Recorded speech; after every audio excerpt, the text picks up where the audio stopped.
E a Polícia Federal identificou novos indícios da relação entre o senador Jacques Wagner e o ex-banqueiro Daniel Vorcaro. Segundo a investigação, o parlamentar manteve 74 ligações com Augusto Lima, o ex-sócio de Vorcaro, utilizou aeronaves ligadas ao grupo e era convidado frequente para a Ilha da Paixão, na Bahia, propriedade sob controle de Augusto Lima. A Polícia Federal encontrou mensagens no celular de Vorcaro, em que o ex-banqueiro pedia discrição num voo que, segundo os investigadores, teria transportado Jacques Wagner. Vorcaro teria orientado o uso de uma aeronave que ninguém conheça e determinado nem apaga o motor, aqui entre aspas para a frase do Vorcaro. Ontem, o ministro do Supremo Tribunal Federal, André Mendonça, retirou o sigilo da decisão que autorizou a Polícia Federal a monitorar o telefone de Jacques Wagner por suspeita de vazamento de informações da operação que investiga o Master. O monitoramento também foi autorizado contra o empresário Augusto Lima, o enteado do senador Eduardo Mendonça Sodré Martins, Davi Lopes Monteiro, pai de Eduardo, Guilherme Henrique Sodré Martins e também a diretora da PKL One Participações, Andréa Lima Novaes. A defesa do senador Jacques Wagner nega as irregularidades. Alexandre, começamos por você. A gente lembra que o ministro André Mendonça tornou públicos, então, ontem, esses detalhes da investigação da Polícia Federal, justamente contra o senador Jacques Wagner. Novos ingredientes se somam a outros que nós já conhecíamos, não é, Alexandre? Ligações, 74 ligações com o Guga, amigo do Jacques Wagner, uso de aeronaves, visita à Ilha da Paixão. Brindes caros também, vinhos ali entre R$2.000 e R$5.000. Tudo isso na lista de investigação. Isso confirma a teoria de que a genética do Master tem por berço a Bahia. A Bahia e os governos petistas da Bahia. Confirma. A afinidade, a ligação, era uma espécie de família que gerou o Cred Sexta, né? Que impulsionou o Master para o tamanho que ele depois adquiriu, fazendo negociatas e distribuindo propinas, Rio de Janeiro, Amapá, essas grandes questões aí de órgãos de previdência do Estado, né? Lá pegou a folha de pagamento dos funcionários da Bahia, que não é pequena, não tem um número pequeno, não. Depois acabou aqui quase comprado pelo Banco de Brasília, né, como salvação para o Master. Tá aí, isso é mais do que indício, né? Isso é a demonstração de que o berço é baiano. E Augusto, tem 74, eu estou impressionado com esse número. Isso aí é você... Se eu fizer 74 ligações para alguém, eu sou ou bastante amigo, sim, ou estou fazendo um negócio muito interessante com esse cara, tratando de um assunto muito bom, né? Porque é muita ligação. Agora, eu gostei do nome da ilha, né? Ilha da Paixão. Esse pessoal aí gosta de tirar fotografia abraçado na neve, vai para a Ilha da Paixão. Eu imagino quando surgirem os vídeos realmente comprometedores, o que não vai acontecer. Piotr, só para a gente lembrar, essas 74 ligações ocorreram entre novembro de 2023 e maio de 2025, segundo a Polícia Federal, 5 horas e meia de conversas. Olha, um bom filho não chega a esses números com a mãe. Deixa eu trazer aqui mais uma pitada, Piotr. Tá. Relatório da Polícia Federal, conversas entre o Augusto Lima, o Guga Lima, e a secretária dele, para não esquecer das lembrancinhas de fim de ano, para justamente figuras relevantes da política baiana. Então, vou trazer alguns nomes. Jacques Wagner, Rui Costa, Jerônimo Rodrigues, também Bruno Reis, prefeito de Salvador, o ACM Neto e o Antônio Rueda, todos do União Brasil. Brindes eram garrafas de vinho que variavam de R$ 2.500 a R$ 5.300. Desculpe, Paula, eu já tenho confusão com o Nunes Marques. Chama só de Guga Lima. Guga Lima mais fácil. Não precisa de Augusto, pô. Tá, muito bem. O número de ligações, por mais que tenha esse período aí de 23 até 25, é muita coisa. É muita coisa. A história é que o Guga Lima é o sujeito lá do banco que começou lá na Bahia, da história do Credit Suisse, e vem subindo até chegar no Banco Master. O PT da Bahia foi exatamente quem deu guarida para a criação desse Banco Master, que se tornou hoje no maior escândalo financeiro, político e institucional do país.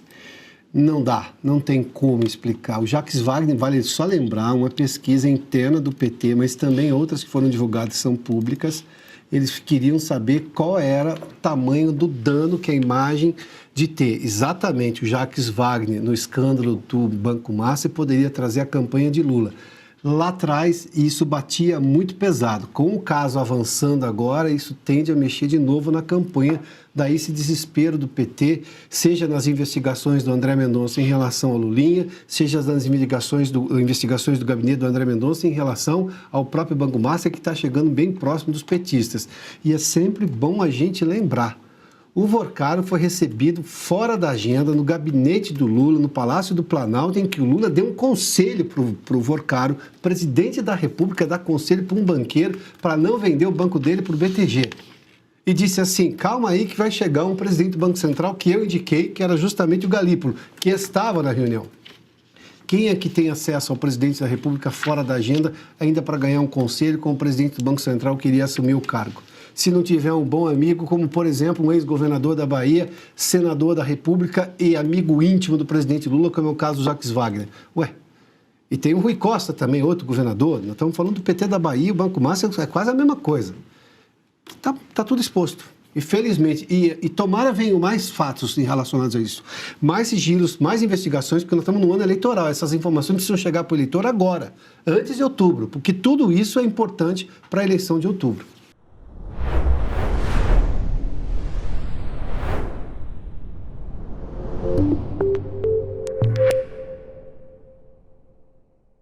Agora eu quero falar com você sobre Red Silver, as panelas que não precisa de óleo e traz a facilidade para a saúde e para a sua casa. Você sabia que aquele pouquinho de óleo de todos os dias na comida, a médio e longo prazo, pode sim provocar ganho de peso, pressão alta e até doenças do coração?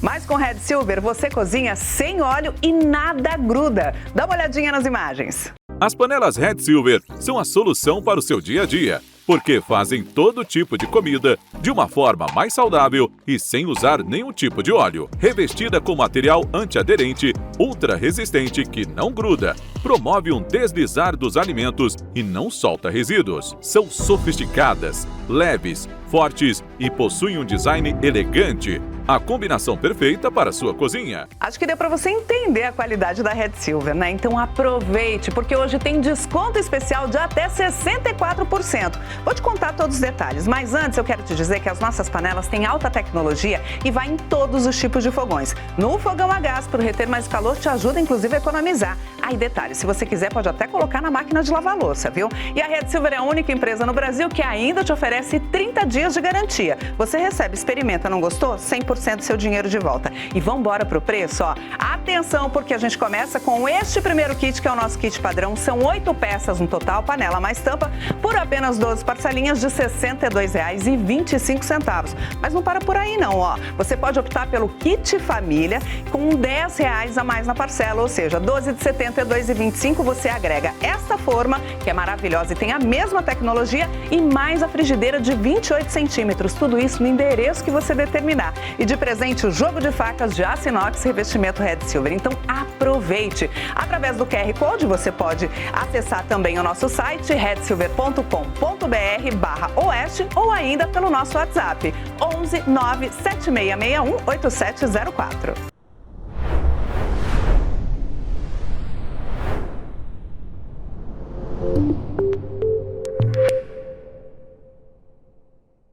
A gente vai voltar a um assunto que, logo no começo do programa, a Ana, inclusive, foi o tema do artigo da Ana Paula Henkel desta edição, mas vale a gente falar um pouquinho mais a respeito dos diários pessoais de Anthony Fauci. O senador Rand Paul divulgou algumas páginas desse diário do Fauci, que foi conselheiro de saúde dos Estados Unidos. E esses registros reúnem anotações feitas entre 2019 e 2022, justamente sobre os bastidores da pandemia. Os documentos descrevem a relação entre Fauci e o presidente dos Estados Unidos, Donald Trump, além de discussões internas sobre a origem da Covid-19. Durante a audiência no Senado, Fauci se recusou a responder às perguntas sobre a origem da pandemia e sua atuação durante esse período. O médico invocou a 5ª emenda da Constituição americana, que garante o direito de não responder a questionamentos que possam levar à autoincriminação. There was a website that was tracking the random controlled studies. Here they are, showing 60, 70% efficacy of ivermectin. The same day you say there's no evidence, there was all kinds of evidence. Loved ones had to go to hospitals, had to sue hospitals. Just, would you try it?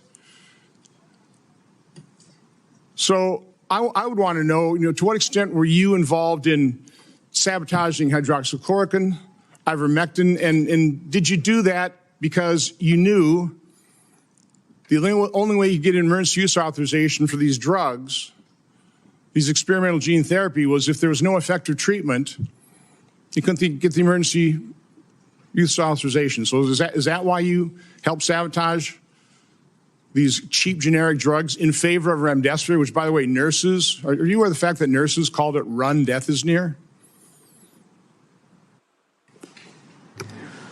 On the advice of counsel, I respectfully decline to answer based upon my rights under the...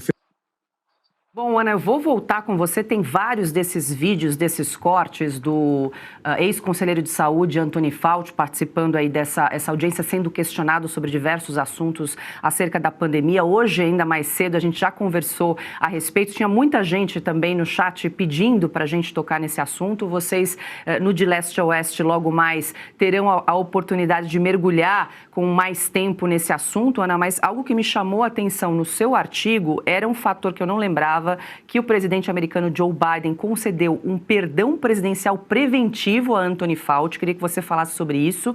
E também outro dado que me chamou a atenção é que o Fauci invocou a 5ª emenda da Constituição americana 111 vezes durante a sua participação nessa comissão, nesse depoimento. Queria te ouvir a respeito.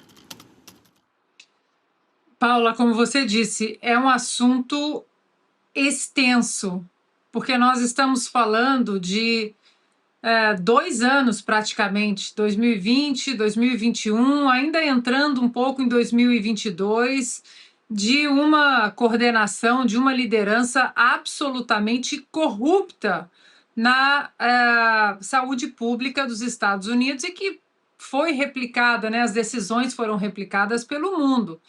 E como você disse, Paula, ele invocou a 5ª emenda da Constituição americana, que dá o direito de você ficar calado e não criar provas contra si mesmo 111 vezes. Ele não respondeu a nenhuma pergunta, nenhuma, absolutamente nenhuma pergunta. Inclusive nós vamos mostrar mais tarde no De Leste a Oeste, vários vídeos, esse vídeo que a gente mostrou aqui agora, do senador Ron Johnson, excelente senador, mas tem um senador muito jovem, o Josh Hawley, perdão, que foi, assim, eu tive dificuldades até de editar o vídeo para não ficar tão longo, mas é muito perfeito tudo que ele traz. Ele faz uma linha do tempo, ele mostra como o Fauci escondeu dados sobre ivermectina, hidroxicloroquina, o lockdown, distanciamento, como as máscaras foram coisas inventadas, o uso de máscaras foi inventado da cabeça dele, o distanciamento de 6 feet, né, que no Brasil acho que ficou 3 metros, não sei, também não tinha absolutamente nenhum embasamento científico. Os lockdowns também. E mostra, Paula, aí vem... Isso tudo a gente vai mostrar mais tarde no De Leste a Oeste. Um lado do Fauci, olha, eu vou usar o português claro, nojento. Um lado narcisista que se preocupou apenas com a reputação, ele estava encantado com a fama. Ele comentava no diário dele sobre a Beyoncé me ligou, a Barbara Streisand quis tirar uma foto comigo, mas assim, encantado com a própria imagem. E ele usou também o que pode, ainda se discute muito, a amplitude dessa sessão por causa desse perdão preventivo do Joe Biden. Por que alguém perdoaria preventivamente alguém, Paula? Acho que essa pergunta é retórica. Mas ele usou recursos públicos e usou empregados públicos do setor de saúde federal, 8, e o senador Josh Hawley mostra o nome dos 8, tudo muito transparente. Abriram absolutamente tudo, não ficou nenhuma página sem ser revirada. Como ele usou esses empregados, esses funcionários, para ir atrás de premiações em dinheiro, $900 mil, $1 milhão. Então, Paula, é uma teia de mentiras, de corrupção, de vaidade, de poder inacreditável. E claro que eu tenho um orgulho imenso de falar que faço parte da Oeste desde 2020, porque ali a Oeste já remava contra a maré do não pode perguntar, não pode debater. Nós falamos, por exemplo, da declaração de Barrington, de Great Barrington, que foram 3 cientistas, um de Oxford, um de Stanford e um de Harvard, que disseram que o lockdown seria muito ruim, que o vírus ficaria mais tempo com o lockdown, do jeito que estava sendo liderado pelo Anthony Fauci, que as pessoas tinham que fazer o lockdown com pessoas com comorbidades, pessoas doentes, com os mais velhos, e deixar que os jovens, os saudáveis, eles sim virassem o firewall.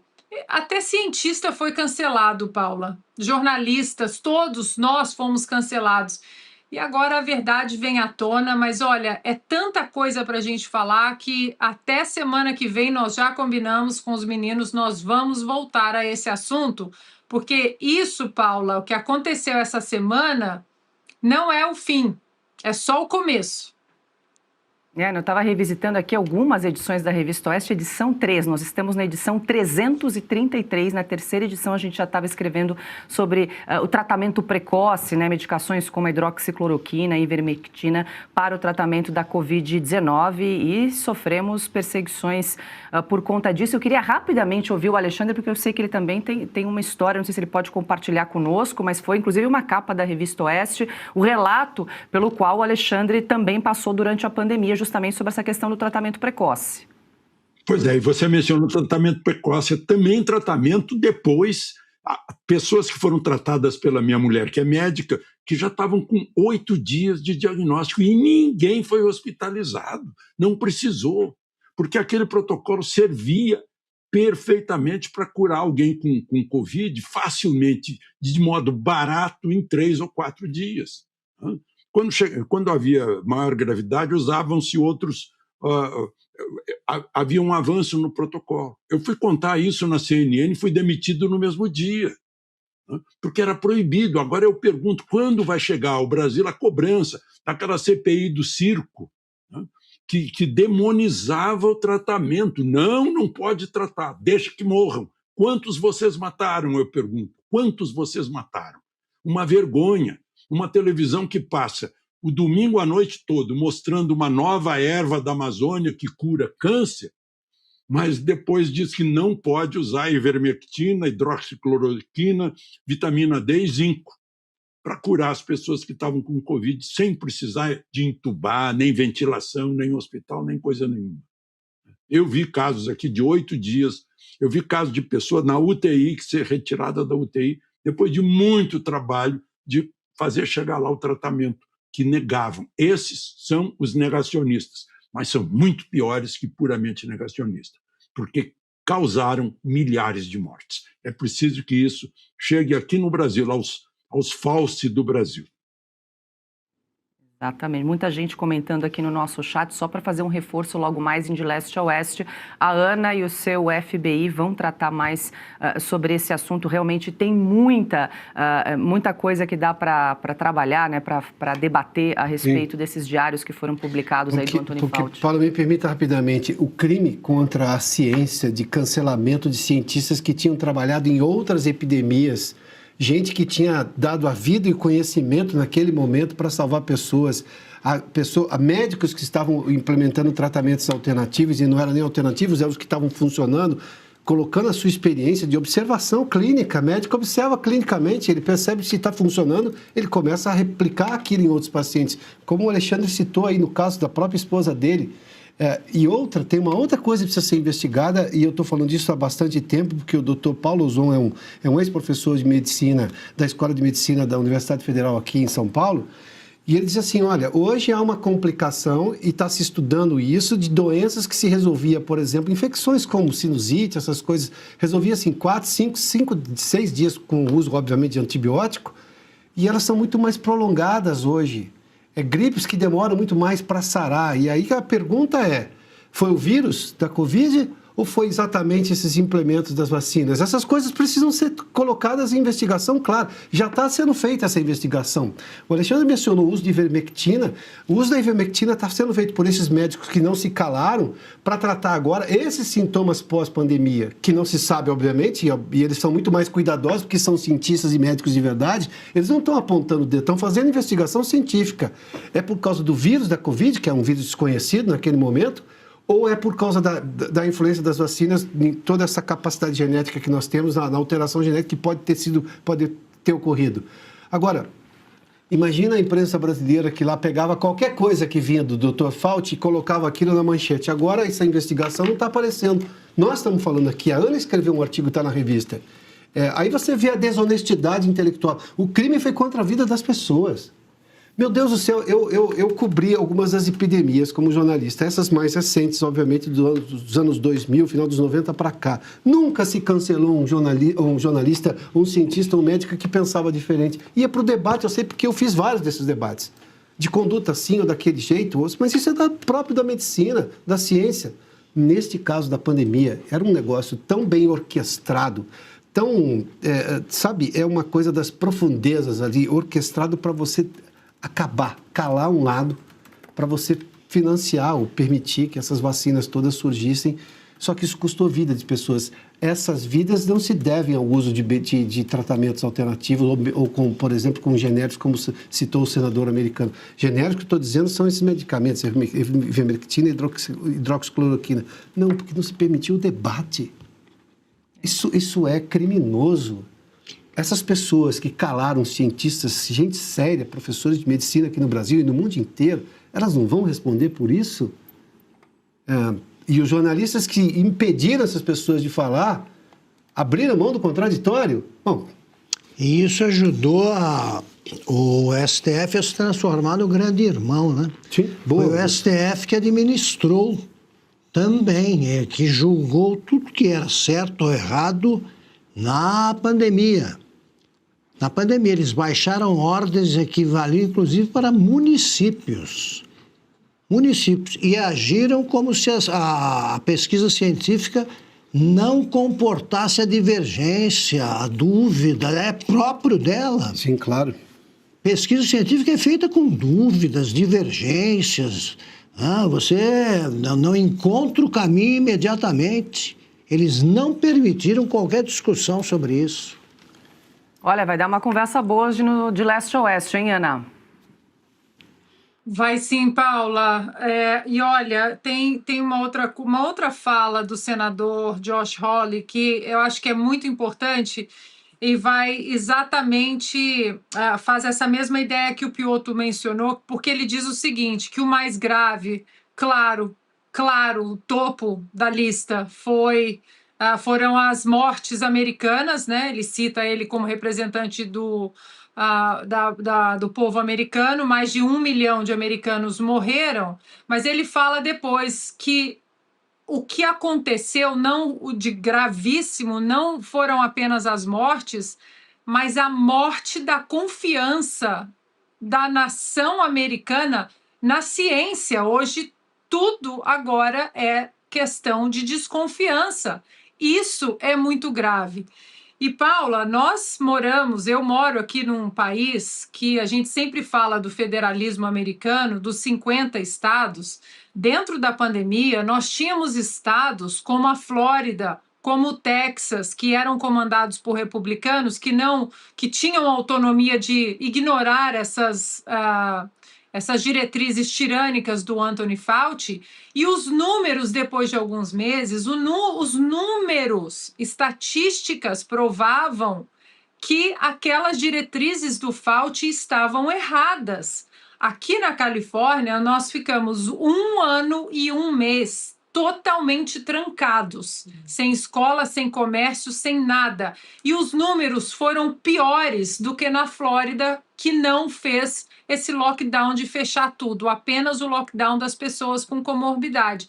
Até isso foi desrespeitado. As próprias estatísticas, depois de 1 ano na pandemia, o Ron DeSantis foi cancelado também, o governador do Texas também, ou seja, E situações que não voltam mais, Paula, além da vida perdida das pessoas, mas as pessoas agora que têm reações graves, atletas aqui nos Estados Unidos que estão com reações graves por causa de coágulos, por causa da vacina que foi feita às pressas, né? As crianças aqui com depressão, jovens com depressão, os idosos que morreram sozinhos nas casas de idosos. Paula, se usaram tanto a palavra genocida para o presidente Bolsonaro, que hoje fica comprovado que ele estava certo durante a pandemia, peguem essa palavra agora e usem para este homem, este médico e agora monstro, Anthony Fauci. O Alexandre acho que levantou a mão. Quer complementar, Alexandre, para a gente fechar? Sobre Constituição, né? Porque o Supremo pegou algo que ele não pode interferir, ele revogou o direito de ir e vir, né, o acesso ao trabalho, e não só revogou, como transferiu aos prefeitos a decisão sobre isso. É uma coisa incrível. Isso aconteceu aqui, né? Por outro lado, a Polícia Federal arrombou a casa do Flávio Cadejani, que estava pesquisando, né, e depois ele recebeu o prêmio mundial pela pesquisa dele para resolver o problema da Covid. Era preconceito, perseguição, caça às bruxas, a ignorância perseguindo a ciência, os negacionistas perseguindo os cientistas, porque não sabem o que é ciência, porque ciência é experimento, ciência é descoberta, ciência é decidir entre o que está dando certo e o que dá errado.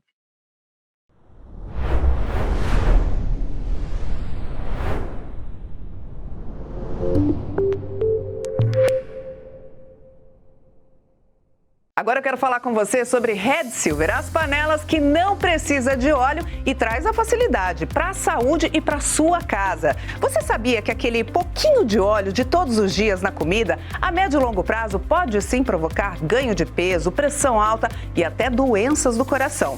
Mas com Red Silver você cozinha sem óleo e nada gruda. Dá uma olhadinha nas imagens. As panelas Red Silver são a solução para o seu dia a dia, porque fazem todo tipo de comida de uma forma mais saudável e sem usar nenhum tipo de óleo. Revestida com material antiaderente, ultra resistente que não gruda, promove um deslizar dos alimentos e não solta resíduos. São sofisticadas, leves, fortes e possuem um design elegante. A combinação perfeita para a sua cozinha. Acho que deu para você entender a qualidade da Red Silver, né? Então aproveite, porque hoje tem desconto especial de até 64%. Vou te contar todos os detalhes, mas antes eu quero te dizer que as nossas panelas têm alta tecnologia e vai em todos os tipos de fogões. No fogão a gás, para reter mais calor, te ajuda inclusive a economizar. Aí detalhe, se você quiser pode até colocar na máquina de lavar louça, viu? E a Red Silver é a única empresa no Brasil que ainda te oferece 30 dias de garantia. Você recebe, experimenta, não gostou? 100% do seu dinheiro de volta. E vamos embora pro preço, ó. Atenção, porque a gente começa com este primeiro kit, que é o nosso kit padrão. São 8 peças no total, panela mais tampa,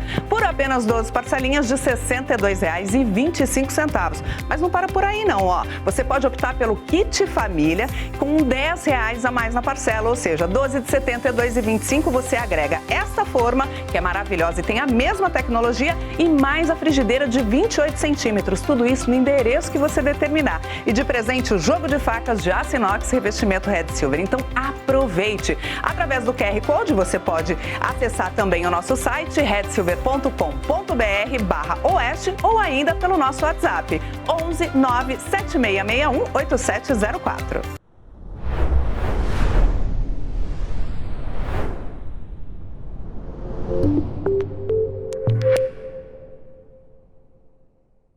Estamos de volta e agora a gente fala sobre notícia internacional. Subiu para 34 o número de mortos durante a tentativa de entrada de imigrantes em Ceuta, território espanhol no norte da África. Segundo o governo espanhol, milhares de imigrantes tentaram entrar na cidade por mar e terra vindos do Marrocos. Diante da crise, a Espanha reforçou a presença de militares e policiais na fronteira.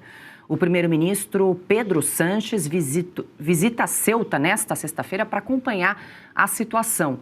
O governo espanhol afirmou que trabalha com as autoridades marroquinas para conter a entrada irregular de imigrantes e restabelecer a normalidade na região. E para a gente entender um pouquinho mais do que está acontecendo nessa região, a gente vai pedir socorro para o nosso correspondente na Europa, Ivan Kleber. Muito boa noite. Eu sei que já é muito boa noite para você mesmo por aí em Londres, mas queria te ouvir sobre essa situação. As imagens são impressionantes, tem inundado as redes sociais aí dessa questão envolvendo Ceuta, que é um enclave espanhol no continente africano, mas tem questões geopolíticas aí envolvendo também essa questão migratória. Queria te ouvir a respeito. Boa noite. Boa noite, Paula. Boa noite, mestre Augusto Nunes, Piotr, Alexandre, Ana Paula e especialmente aqui a toda a nossa audiência. Olha, eu tenho uma atualização que saiu há alguns instantes, que o número de mortes subiu para 57, Paula. Era 34 a penúltima atualização e agora eles publicaram a coisa de 20 minutos atrás, então 57 mortes. E o governo espanhol vem anunciando algo em torno a 50 mil, seria, né, o número de invasores que entraram no enclave de Ceuta. Só que, a bem da verdade, Paula, o governo espanhol está trazendo esses números, mas eu acredito que nem eles saibam qual é o número real. Algumas mídias aqui na Europa, como por exemplo o jornal britânico Daily Telegraph, diziam até em 60 mil invasores do enclave. As autoridades espanholas dizem que 48 mil marroquinos, ou enfim, tinha outras nacionalidades ali, não é? Já retornaram para o Marrocos. Agora, essa era uma tragédia anunciada, era algo que nós, inclusive lá no programa de Leste a Oeste, nós estamos acompanhando essa questão dessa aspas, talvez sem os aspas, né? Agora, depois de tudo que aconteceu ontem, dessa invasão à Europa. Tudo isso tem começo, Paula, há uns 3 meses atrás, quando o governo espanhol anunciou uma medida para simplesmente conceder o visto a 500 mil imigrantes que estavam na Espanha em situação irregular. E ali abriu uma espécie de uma brecha jurídica que estimulou, não é, outras pessoas a tentarem esse acesso até a Espanha justamente para conseguir esse visto.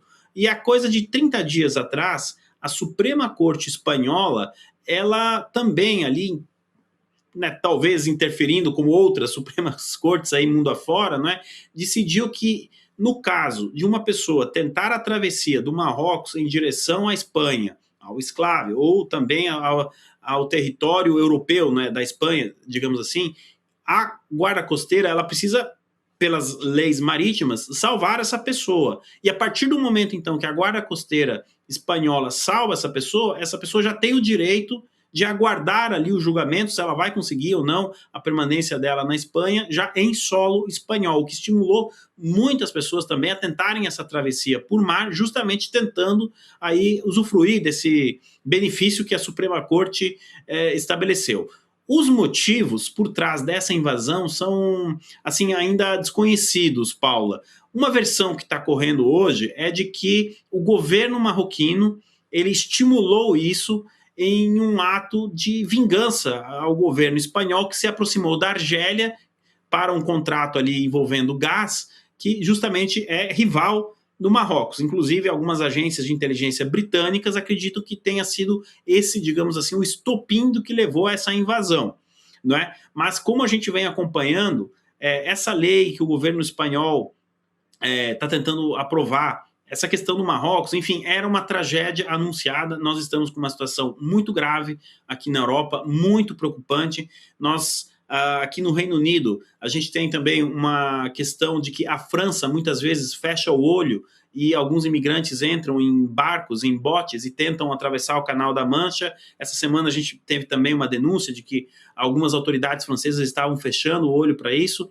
Então, mais um registro importante. A data de ontem, ela entrou para a história como o dia de maior imigração, se você puder chamar de imigração, eu estou chamando de invasão mesmo, não é? Mas o maior número de pessoas no mesmo dia tentou entrar ilegalmente no território da União Europeia. Foi a data de ontem. As autoridades estão falando em 50, 60 mil, mas quando a gente faz uma comparação, não é? Porque a gente também precisa pegar as imagens, não é?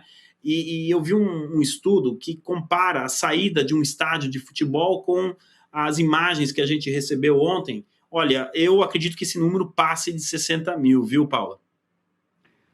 Ivan Kleber trazendo as informações direto da Europa para a gente. Ivan, eu sei que está tarde da noite aí para você. Daqui a pouco a gente vai te acompanhar no De Leste a Oeste, logo mais às 8h30 da noite, comandado pela Ana Paula Henke. Eu te agradeço demais pelas informações, pela contribuição aqui em Oeste Sem Filtro. Uma boa noite. Boa noite, Paula, e bom prosseguimento de programa. E eu não poderia deixar de lembrar a nossa audiência, claro, que nós temos o nosso clube de membros disponível no canal da Revista Oeste. Os integrantes, que já temos vários, têm uma série de benefícios. Alguns já participaram, acompanharam a live do Augusto Nunes na última quarta-feira. A gente selecionou mais um trechinho para dar uma degustação aí para a nossa audiência. Vamos dar uma olhada? Ela perguntou a respeito das fontes, né? Porque a notícia também é veloz, se a gente confia nas fontes, se chega tão rápido. Fontes. O jornalismo é condenado, o jornalista é condenado a não ter como amigo a possível fonte. Se você se torna amigo da fonte e se você atende uma vez ao pedido, assim, olha, isso aqui, que é uma coisa importante, isso aqui você não publica. Tá. Essa pergunta pode ser feita e pode ser atendida, essa pergunta não, esse pedido pode ser feito e atendido se a fonte forneceu informações suficientes para que você dê uma boa reportagem bem informada. Eu tenho determinadas informações que permanecem sob embargo, porque são questões muito íntimas, nenhuma vai mudar a história do Brasil, e que eu só posso dar quando a pessoa morrer. Tá? Por exemplo, um caso amoroso que a pessoa teve e não quer que seja revelado em vida, eu guardo comigo. Agora, não dá para ser amigo da fonte a ponto de você correr o risco de chegar num determinado momento e falar, não estou publicando nada. Porque aí você vai guardar para quê? Para publicar um livro de memórias dessa pessoa? Eu conheço um jornalista, não vou citar o nome para não parecer tão cruel. Um jornalista carioca, colunista, tinha uma intimidade que eu desconhecia nas minhas relações aí com o Ulisses Guimarães e o Antônio Carlos Magalhães. Ele chamava a mulher do Ulisses de Mora, que era o apelido dela. Eu falei, mas você não publica nada sobre ele trabalhava no grupo. Sobre eles, pô, você sabe tudo e não publica nada, o que adianta? Ele falou, isso eu guardo aí para um livro. Não. Morreu antes das fontes. Resultado, ajudou a guardar segredo. Isso não existe. Bom, então quem quiser acompanhar essa entrevista na íntegra tem que integrar o clube de membros da Revista Oeste, tem que acessar, lá tem todas as lives realizadas, a gente também colocou um dossiê explicando, como se fosse um documentário para explicar o escândalo do Banco Master, também está disponível para os nossos membros. Você que está nos acompanhando, para participar é só apontar a câmera do seu celular para esse QR Code que aparece na tela para ter acesso a todos os conteúdos exclusivos que nós vamos publicando aí aí ao longo das semanas. Daqui a pouco, na próxima semana vai ter novidade, a gente vai trazer aí quem será o próximo entrevistado, quem vai participar da live semanal com exclusividade para os nossos integrantes do Clube de Membros. E essa edição especial de Oeste Sem Filtro fica por aqui. Lembre-se de fazer a sua inscrição no canal da Revista Oeste, de ativar as notificações e deixar o seu like. Muito obrigada pela sua companhia e até a próxima.